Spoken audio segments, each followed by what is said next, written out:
ये कैसा घेरा बना है? कैसा बना है? गोल। गोल वस्तुएं होती है ना, उसको वृत्त बोलते हैं। गोल वस्तु को क्या बोलते हैं? वृत्त बोलते हैं। ये कैसा है? ये चूड़ी कैसी दिखाई दे रही है आपको? तो सभी गोल वस्तुएं वृत्त कहलाती है। क्या कहलाती है? वृत्त।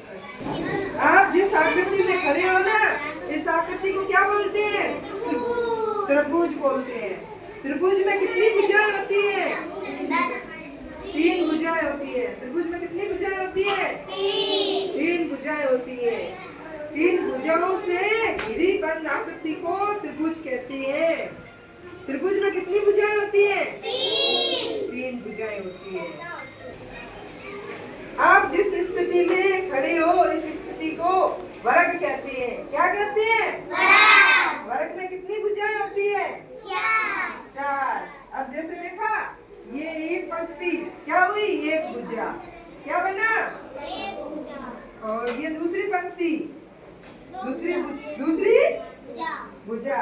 ये तीसरी पंक्ति, ये तीसरी पंक्ति यानी तीसरी भुजा। और ये चौथी पंक्ति यानी चौथी भुजा। इस तरह से वर्ग के अंदर कितनी भुजाएं होती है? 4।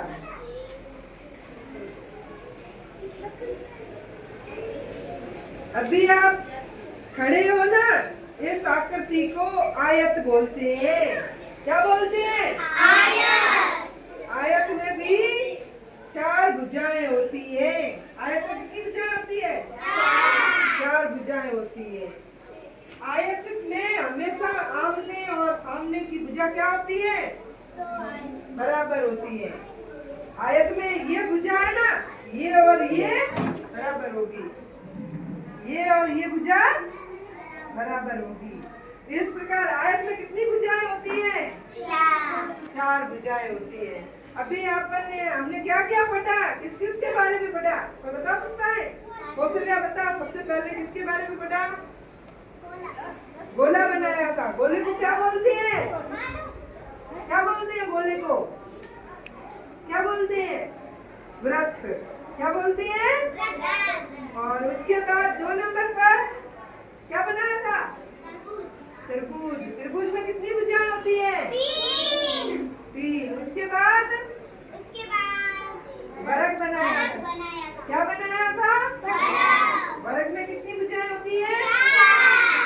4। और उसके बाद आयत में कितनी भुजाएं होती है?